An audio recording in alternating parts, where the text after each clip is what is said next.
Hi, my dearest children and students. Good evening, good morning, both to you, all of you. Now it is my second day of my channel, Perfect English by DN Sindhu. Previous day or in the previous episode, it was given introduction about English. What is English? How to learn English? What is the need of English?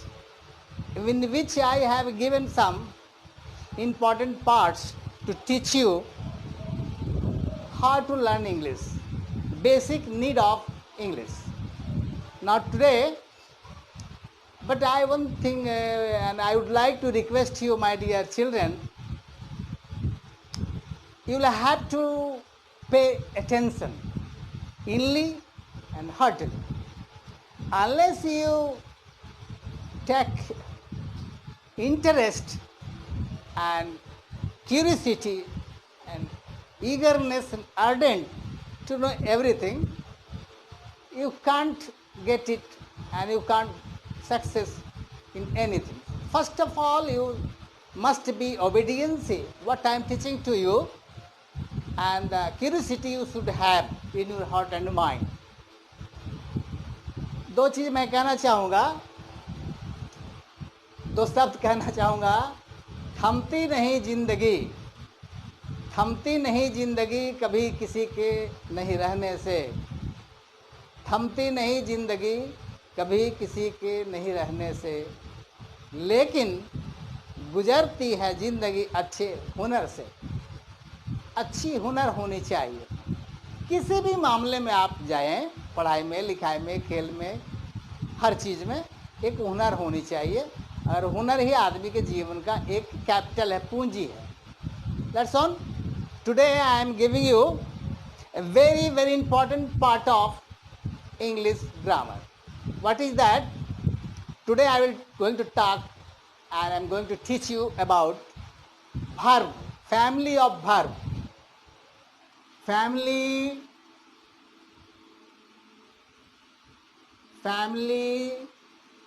of verb. इसको दिखा दे. Family of verb is the root of English knowledge and English grammar and English literature.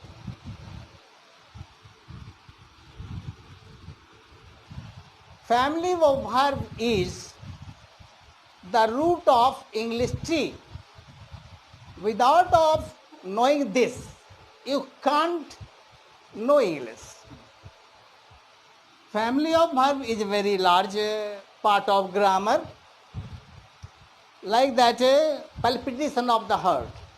जैसे कि हम लोग बिना सांस के जीवित नहीं रह सकते, बिना खून के जीवित नहीं रह सकते हैं, उसी तरह से बिना वर्ब का इंग्लिश बन नहीं सकता है. सिर्फ वर्ब से सेंटेंस बन सकता है. सब्जेक्ट और ऑब्जेक्ट जरूरी नहीं है, लेकिन वर्ब बहुत ही जरूरी है. एग्जाम्पल दें. Go here, go there, come here, stand up. हमने सिर्फ लगाया स्टैंड अप, खड़े हो जाओ, सेंटेंस बन गया. वर्ब भी नहीं है, ऑब्जेक्ट भी नहीं है और सब्जेक्ट भी नहीं है. तो आइए आपको मैं बताऊं कि एक्सिलरी वर्ब क्या है, कितने हैं और इसका यूज कैसे कैसे होता है. आइए आपको ले चलें एक्सिलरी वर्ब के साथ साथ क्या है. फर्स्ट है ए भी, एक्सिलरी वर्ब के साथ है एम भी, modal verb, main verb MAIN, main verb. एक आता है phrasal verb, phrasal verb. Phrasal verb, ये auxiliary verb, modal verb, main verb and phrasal verb, ये चारों वर्ब ही इंग्लिश को बनाता है. It is a maker of English. And you can say in one other word, it is a helping verb. Auxiliary verb is helping verb. Modal verb is helping verb. And main verb also this is main verb except this one. Modal verb is not a main verb. Auxiliary verb does work as a main verb, but modal verb does not work as a main verb. So there is a part of auxiliary verb, modal verb, main verb and phrasal verb. One by one I am going to show you and teach you in details about auxiliary verb. There is three parts of tense: present, past and future. So you now see present tense. Present, in present there is, are, am, has, have,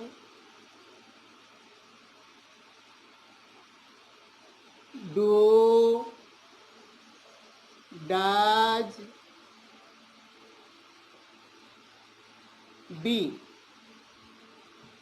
These are the auxiliary verbs of present tense: is, are, am, has, have, do, does and be.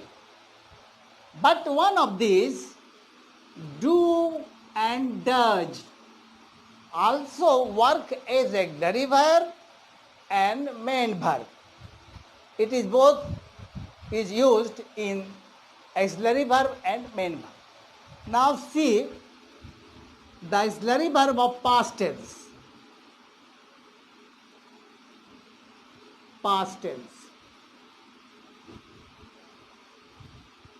Auxiliary verb of past tense. Was, were, w, जिसको हम लोग वर भी बोलते हैं English भाषा में, वर. बहुत लोग वर बोलते हैं, बहुत लोग वैर बोलते हैं. Had, HAD, had and did, DID. Was, were, had and did. In future tense you need see here. In future tense, shall, will. WILL. These are the only auxiliary verb which is used to performing the sentence. The kinds of auxiliary verb: present, past and future. These are the auxiliary verb and it is used as per the sentences. Now comes the term of modal verb. Modal verb is also an auxiliary verb.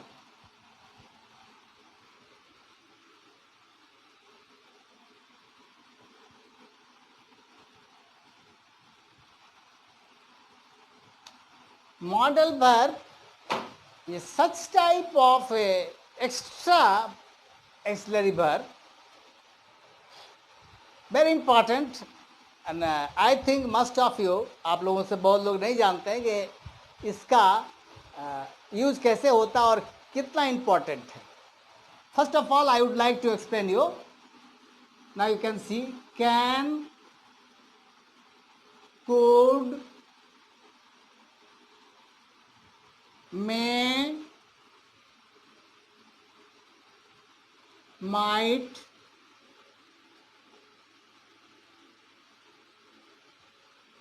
should, would, must,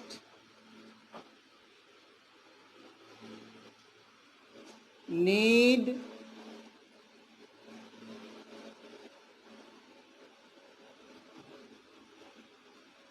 dare,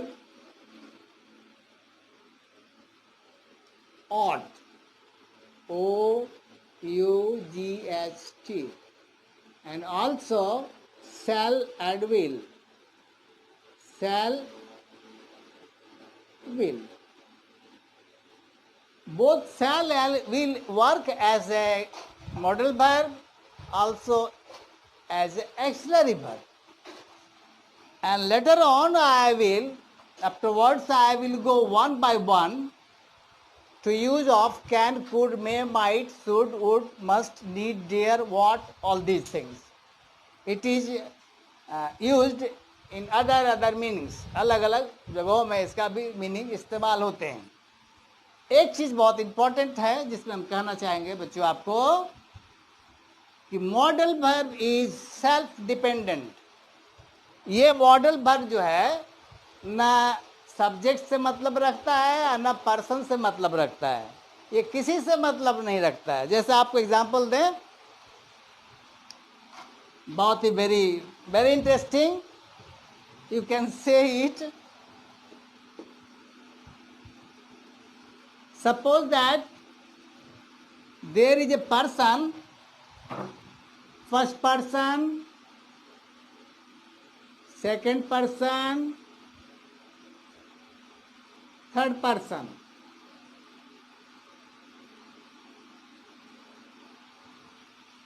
There is three part of person. Everyone you know. First person, second person, and third person. First person, second person, and third person always comes in the form of subject. The subject may be in first person, subject may be in second person, subject may be in third person. Maybe not means it is used in first person, second person, and third person. And one thing, in third person may be singular or plural. Boy is singular, boys, B-O-Y-S, boys, is plural. Both is in third person, but one is singular and boys is plural. Now you see an example I would like to give you. Very, very interesting. I write here, I, first person, you, second person, he, third person, boys, third person, plural. I belong, first person, you belong, second person, he belong in third person, boys belong in third person, plural. Now you see, can, C-A-N, can. I used one auxiliary modal verb here and plus verb 1. Verb 1 means, suppose that go. It is verb 1. One thing is very important, mind it. Modal verb, no relation with the person and with the verb. Always comes verb 1 when you are going to make the sentence using modal verb. I can go, you can go, he can go, boys can go. So here is no relation with the subject, whether it belongs in first person, second person, third person, singular or plural. And one thing, always it comes verb in 1. I can go, I can come, you can come, he can come, boys can come. He can come, you can come, I can come. तो आप बहुत ही देखेंगे कि एक ऐसा modal verb है जिसको subject से मतलब नहीं है और वर्ब हमेशा वर्ब 1 ही आता है, इसमें 2, 3, 4 नहीं आते हैं। इसलिए इसको ध्यान रखें कि मॉडल वर्ब के साथ कभी भी किसी भी हालत में 2, 3, 4 वर्ब नहीं आता है, हमेशा वर्ब 1 का इस्तेमाल होता है और सब्जेक्ट कोई भी पर्सन में हो उससे इसका कोई मतलब नहीं होता है, यानी डिपेंडेंट है, ये किसी पर निर्भर नहीं करता। फिर हम डिटेल में बताएंगे कैन का इस्तेमाल कहाँ करेंगे, कुड का, मे का, माइट का, शुड का, वुड का, इसका अलग अलग मीनिंग होते हैं, अलग अलग फिर इसका बहुत सारे सेंटेंसेस बनते हैं। आपने अभी देखा मॉडल वर्ब के बारे में, जो आपको मैंने अभी डिटेल्स तो नहीं पढ़ाया लेकिन वेरी इंपॉर्टेंट आपको बताया कि ये मॉडल वर्ब का संबंध सब्जेक्ट से कोई मतलब नहीं है, चाहे वो किसी पर्सन में हो या किसी नंबर में हो, और हमेशा वर्ब 1 का ही इस्तेमाल होता है। ये बात बहुत इंपॉर्टेंट है, आप इसको ध्यान देंगे। अब चलता हूं मेन वर्ब। मेन वर्ब जो हम लोग पढ़ते हैं ग्रामर में, वो मेन वर्ब क्या है जो हम लोगों को याद करना पड़ता है। जैसे आप देखें अंग्रेजों ने बड़ा ही उटपटांग भाषा बनाया, मैंने पहले भी कहा था कि कहीं नहीं छोड़ा है इसने। और देखिए एग्जाम्पल दे रहे हैं, गो, वेंट, गॉन, और इधर हो गया गोइंग, GOING, गो हो गया वर्ब 1, वर्ब 2, वर्ब 3, वर्ब 4। अब देखिए आप, ये गो है, वर्ब 2 में वेंट हो गया और वर्ब 3 में इसका फिर फॉर्म बदल गया, गॉन हो गया। दूसरा मैं वर्ब आपको एग्जांपल देता हूं, READ, read, READ, red, READ, red, READ, reading. अब कमाल बात है भाई, एक ही स्पेलिंग है रीड, READ, READ, READ। अरे अंग्रेजों ने कैसा बनाया सोचना पड़ता है, हमें पढ़ना पड़ेगा। जब हम इसको इस्तेमाल करेंगे प्रेजेंट में तो रीड पढ़ेंगे, जब पास्ट में इस्तेमाल पढ़ेंगे तो सेम स्पेलिंग है, इसको हम रेड पढ़ेंगे, इसको भी रेड पढ़ेंगे, इसको रीड पढ़ेंगे। अगला पढ़ाओ, एक और देखिए, CUT, cut, CUT, cut, CUT, cut, इसमें आ जाएंगे तो CUTT, TTING, कटिंग, इसमें डबल हो गया, T डबल हो गया। बाद में बताएंगे कि डबल क्यों हुआ। तब गौर कीजिए, ये तीनों फॉर्म एक जैसा है, वर्ब 1 भी, वर्ब 2 भी और वर्ब 3 भी। तो ये तरह तरह का वर्ब जो है अलग अलग फर्क भी होता है। Go, went, gone, read, read, read, cut, cut, cut. तो आपको ये वर्ब याद करना पड़ेगा और इसका मीनिंग भी याद करना पड़ेगा। इसका यूजेस अलग अलग होते हैं, इसको हम लोग मेन वर्ब में इस्तेमाल करते हैं। It is called main verb. अब एक सवाल और है जो बहुत इंपॉर्टेंट है। अब इसका यूज हम टेंस में बताएंगे आपको कि वर्ब 1 कहाँ लगता है, वर्ब 2 कहाँ लगता है, वर्ब 3 कहाँ लगता है, वर्ब 4 कहाँ होता है। जब आप टेंस पढ़ेंगे तो इसका इस्तेमाल किया जाएगा। अब आइए आपको मैं ले चलता हूं फ्रेजल वर्ब। फ्रेजल वर्ब एक ऐसा वर्ब है जो लोग ध्यान नहीं देते हैं, विद्यार्थी ध्यान नहीं देते हैं, लेकिन इसका इस्तेमाल बहुत ही होता है, बहुत ही जगह होता है, किया जाता भी है। और सवाल ये है कि ये एक ऐसा वर्ब है, बड़ा ही चार्मिंग है, यानी बहुत ही चार्मिंग है। फ्रेजल वर्ब कहते किसको, पहले ये समझिए। तो फ्रेजल वर्ब में एक वर्ब होता है, जैसे मान लीजिए गो, गो मेन वर्ब है। तो किसी भी वर्ब में हम प्रीपोजिशन लगाकर, जैसे आप बताएं गो प्लस, जैसे बताएं गो प्लस बैक, गो प्लस डाउन, गो प्लस अप, तो ये back down up, it is a part of preposition, it is called preposition।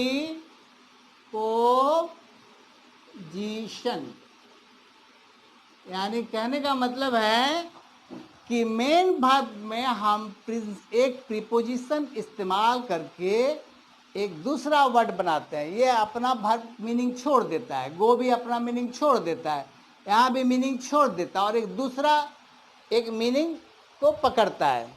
अब गो बैक का मतलब होता है, अब इसको लगाइए, हो गया गो बैक। अब ये मेन वर्ब इस्तेमाल होगा, as a main verb, main verb का इस्तेमाल होगा। यू गो बैक, वापस जाओ, बन गया।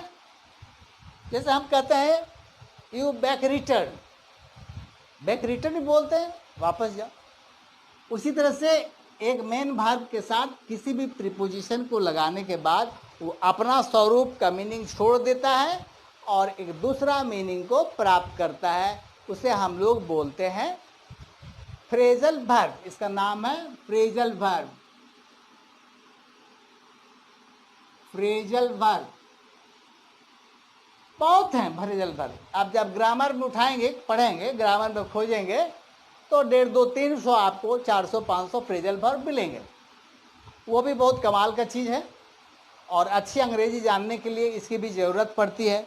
जैसे हम आपको लिख रहे हैं गो इनटू, देखिए इस्तेमाल, गो इनटू, गो प्लस इनटू, ये इनटू प्रीपोजिशन है। अब गो इनटू का मतलब होता है, अब गो माने समझते हो कि गो माने जाना, इनटू माने अंदर नहीं, इसका मतलब गंभीरता से किसी भी चीज को जांच करना। गो इनटू का मतलब होता है गंभीरता से किसी चीज को जांच करना। जैसे बताएं कि हमने गंभीरता पूर्वक इस विषय को जांच किया, आई वेंट, पास्ट से चला गया, I went into this matter. अब वहां डीपली नहीं लगाना है, परफेक्टली नहीं लगाना है, तो वहां मतलब वो I went into this matter and found correct, माने गंभीरता पूर्वक मैंने इसकी जांच की और सही पाया, तो ये एक मीनिंग अलग हो गया। गो बैक का मतलब रिटर्न जाना, गो डाउन का मतलब कम हो जाना, कम हो जाना, कम हो जाना। जैसे हम लोग कहते हैं, जैसे पेट्रोल का दाम कम हो गया, price of petrol went down, go की जगह इसको हमने वेंट में लगाया और डाउन कर दिया। Price of petrol nowadays went down rupees per litre, 2 rupees और 1 रुपीज समथिंग। इस तरह से हम फ्रेजल वर्ब का इस्तेमाल करते हैं। गो ऑन, अब आइए go on, go plus on. आप लोग कहीं कहीं बोर्ड पर देखते हैं कि एडमिशन इज गोइंग ऑन, का मतलब होता है जारी रखना, जारी रखना। अब सोचिए कि एक वर्ब है गो, उसके साथ अलग अलग प्रीपोजिशन लगाकर हमने अलग अलग मीनिंग निकाला। क्या होता है, ग्रामर का ये नियम है। गोन का मतलब हो गया जारी रखना। Now admission is of my school is going on for this year. हमारे स्कूल का एडमिशन इस वर्ष जारी है, चल रहा है। तो इस तरह से भी हमने वर्ब को इस्तेमाल किया। अब मैं कहना चाहूँगा, ज़्यादा वक्त मैं नहीं लूँगा, आज सिर्फ एक्सिलरी वर्ब के बारे में बताऊँगा। और ये it is a family of verb. तो जब तक आप इन सारे वर्बों के बारे में ज्ञान नहीं होगा, नॉलेज नहीं होगा, तो आप, और कारण ये है कि all these verbs work to fly, all these verbs to fly the sentence. अब आइए आपको बहुत ही मजेदार चीज बता रहा हूं। अंग्रेजी कोई एक दिन में सीखी नहीं जा सकती है हमारे बच्चों। देखिए, कोई भी चीज जो है उसको डिटेल से आप जब तक नहीं समझेंगे, मैंने पहले ही कहा था आपको कि देखिए मैं क्लास रोज लूँगा, और जो पढ़ने वाले विद्यार्थी होंगे या जिसको इंटरेस्ट है इंग्लिश जानने की, वन बाय वन मैं प्रतिदिन क्लास लूँगा। It is my mission of life, it is my principle of life to give a proper education today now with children. Because of that, today in school, all these subjects is not being taught properly because they have no time, because they have to maintain their syllabus. इसलिए detail समय नहीं है, फुर्सत नहीं है। फिर भी मैं कोशिश करता हूँ, मैं चाहता हूँ कि आप मेरे थ्रू आएँ और वन बाय वन मैं हर चीज़ को आपके सामने लेकर आता हूँ। अब मैं उसका एक स्ट्रक्चर बना देता हूँ कि आप मॉडल वर्ब को कैसे कहाँ इस्तेमाल करेंगे। देखिए, बड़ा ही, now I am going to close this chapter now, but having given you a very particular formula, you see it very easily.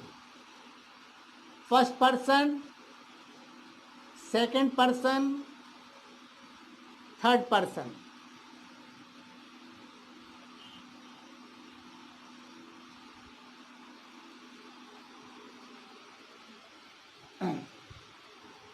First person, second person and third person. Present tense, past tense and future tense. It is present tense, सामने आप क्या, present tense present, past future future. Which auxiliary verb comes with which person in present, past and future? इस form को अगर आप दिमाग में रखते हैं, सेंटेंस बनाना आई से शुरू कर देंगे। अब आइए देखिए, आई है और वी है, दो पार्ट है फर्स्ट पर्सन में। तो आई के साथ इस्तेमाल होगा एम और हैव, और वी के साथ इस्तेमाल होगा आर और have in only present tense, and in past tense with I and we, I के साथ इस्तेमाल होता है was, और we के साथ इस्तेमाल होता है were, और had जो है दोनों के साथ आता है। कमाल है, कमाल है। देखिए यहाँ पर जो है had ऐसा है जो किसी भी पर्सन के साथ आएगा, फर्स्ट पर्सन के साथ, सेकंड पर्सन के साथ, थर्ड पर्सन के साथ। अब आइए फ्यूचर में, शैल आई के साथ भी और इसके साथ भी। इसके साथ हम लोग ये भी लगाते हैं हैव, शैल हैव बीन भी लगाते हैं, बी भी लगाते हैं, शैल हैव बी भी लगाते हैं। अब चलता है सेकंड पर्सन, यू। इसमें है प्रेजेंट में आर और हैव, पास्ट में है were और had, यानी सेकंड पर्सन में यू के साथ were, were, had लगता है। अब आ जाइए यहां will या will have,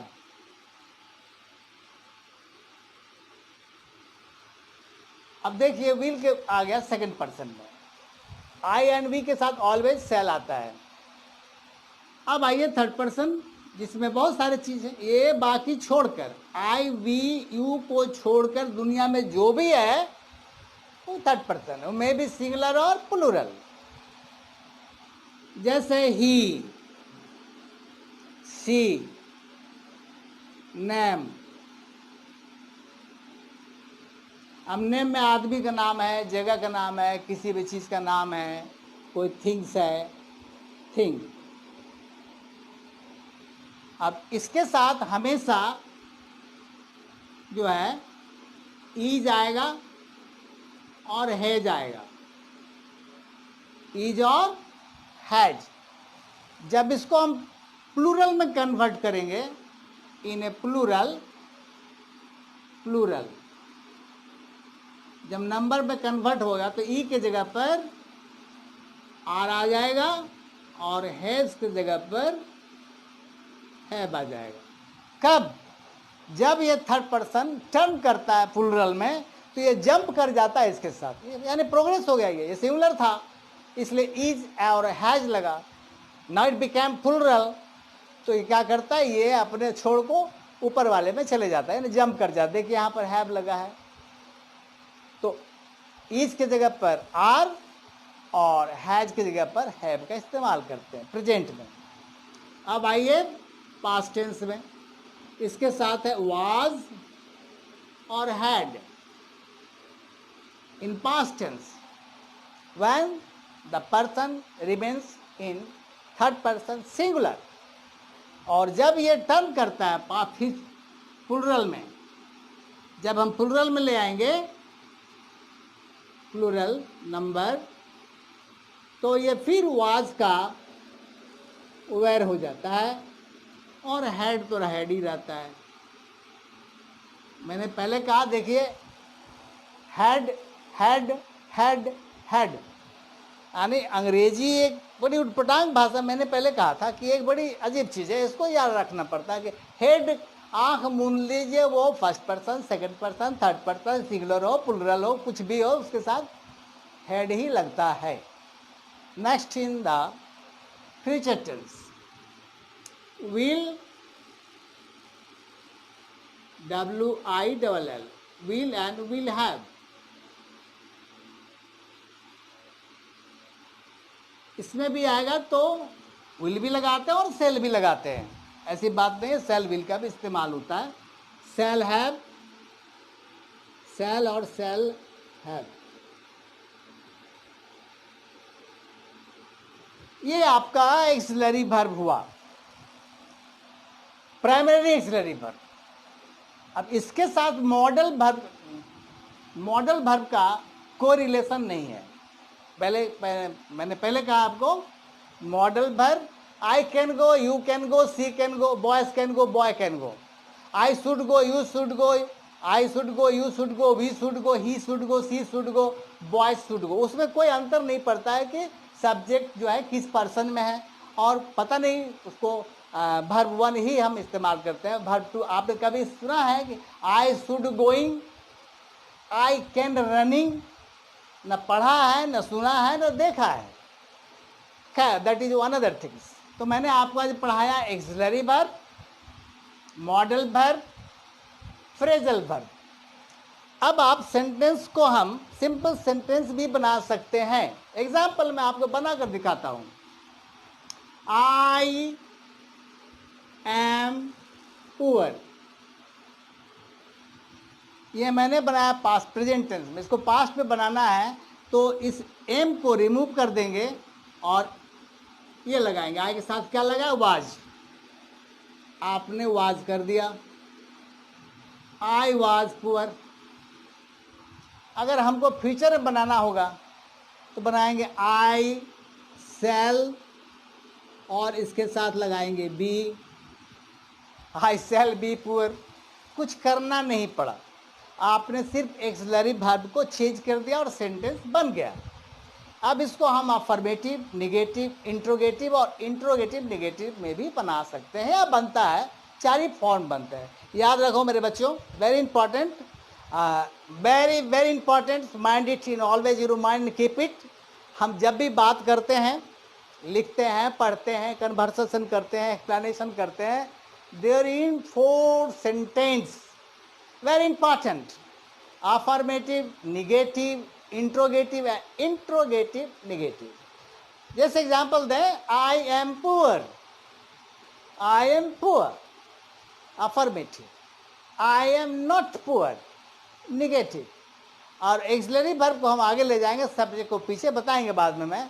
M I a poor interrogative, उसमें नोट जोड़ देंगे तो हो जाएगा am I not a poor interrogative negative. अब 5वां सेंटेंस ना होता है, ना बनता है, ना आप बना सकते हैं। तो ये 4 फॉर्म में अगर आप बनाना जान गए सेंटेंस को, तो आप माहिर हो जाएंगे। अब मैं आखिरी बात कहना चाहूंगा कि what is the work of this axillary verb, इसका काम क्या है।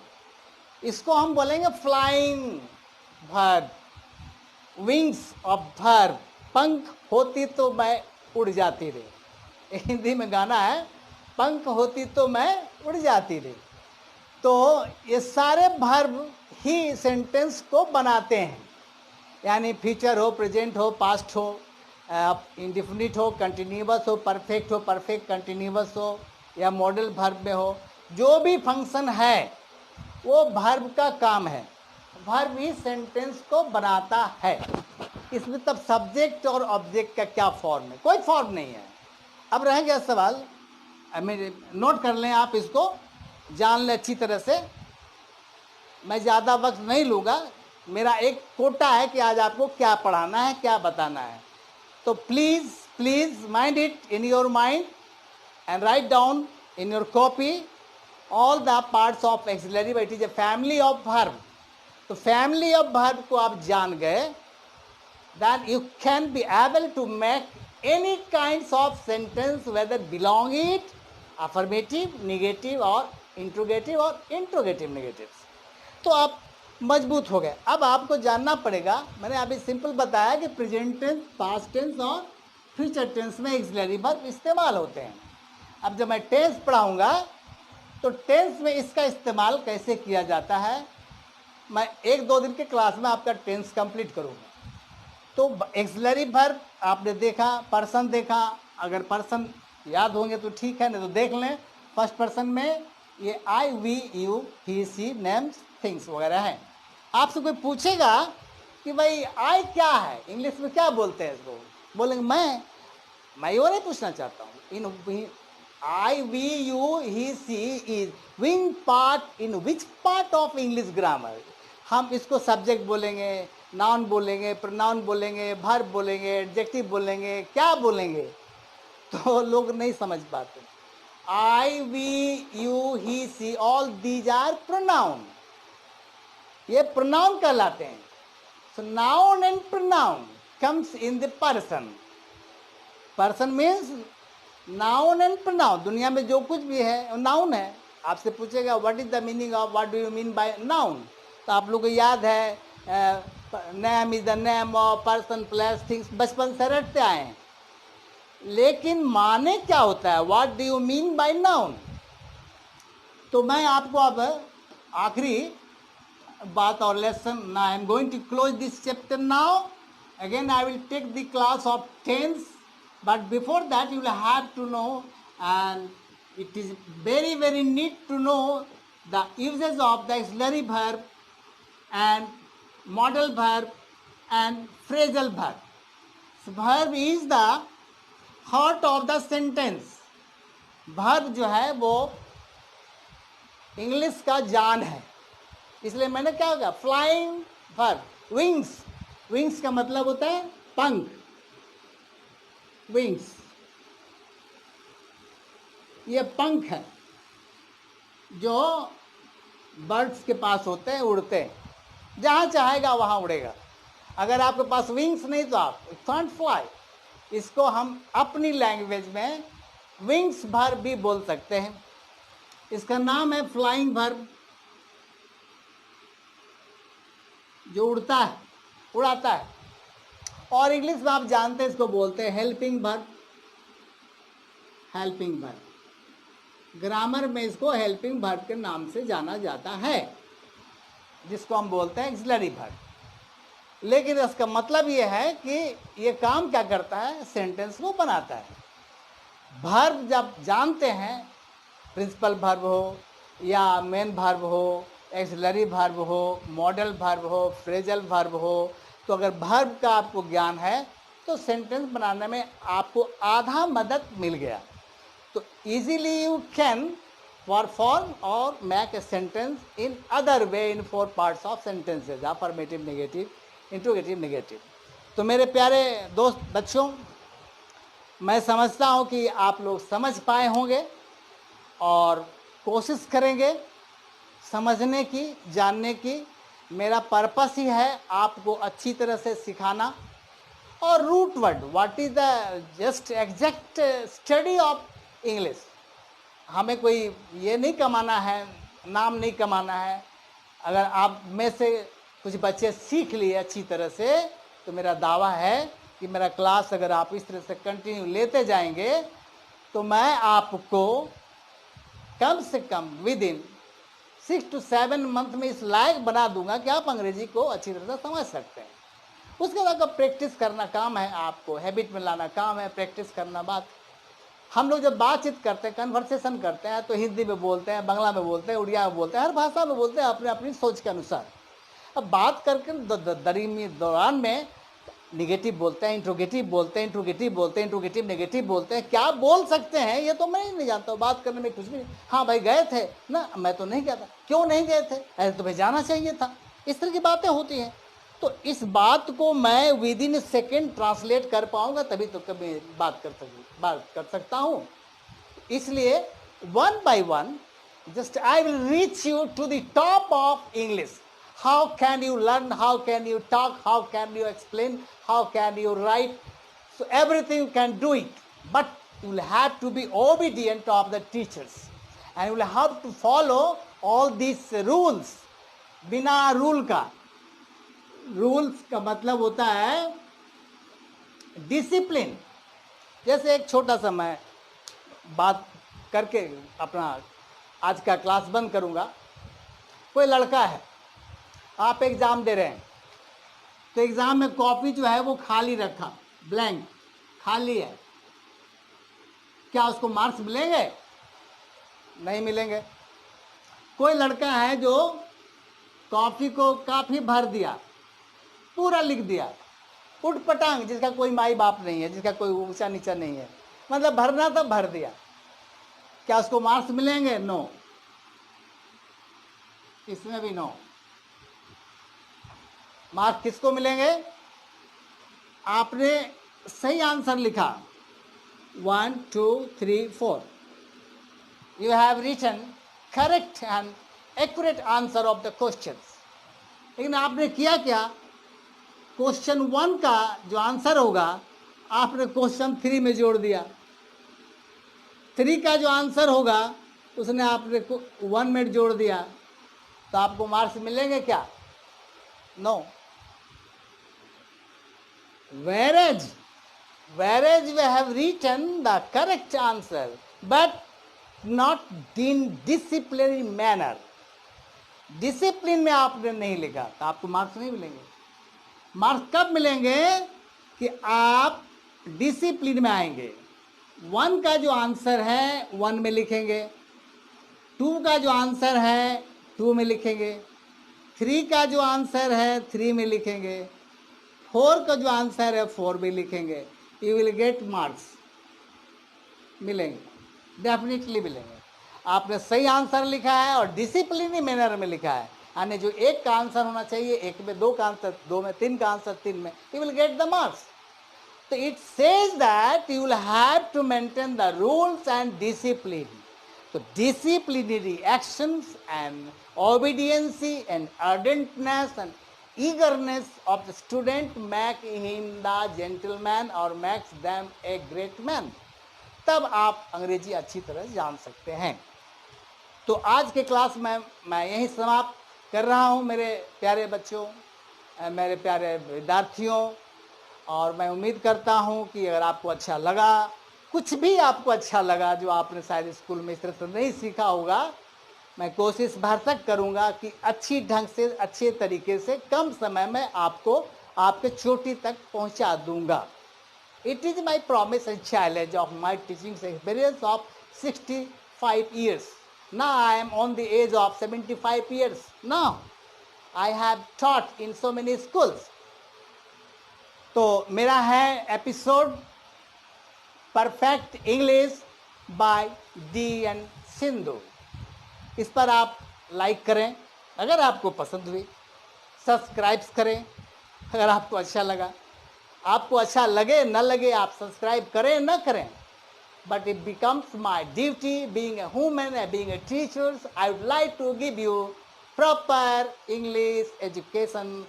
Thank you overall. Thank you very much.